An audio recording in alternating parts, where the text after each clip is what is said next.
Sempre consideramos que Monterrey é un lugar vivo, Monterrey é un lugar con unha perspectiva inmensa.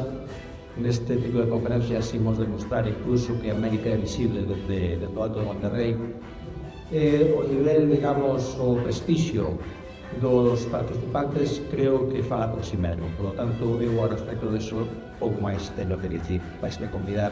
a todas as persoas que teñan un interese no futuro da Galicia, na cultura e no futuro do contexto que ven en outros varios contextos nos que Galicia,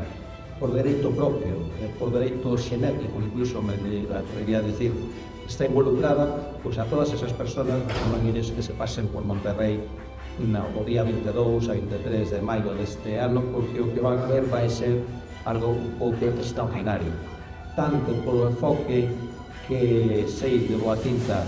que os participantes lle van dar ao evento, como polo potencial de proxección para o futuro que non só de Monterrey como faro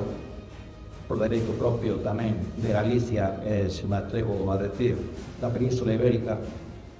non só por ese motivo, sino tamén por o feito de que a construción dun futuro é unha tarefa colectiva, que parte de iniciativas como esta, de iniciativas nas que a cidadanía e as administracións traballan xuntas. Moitas gracias.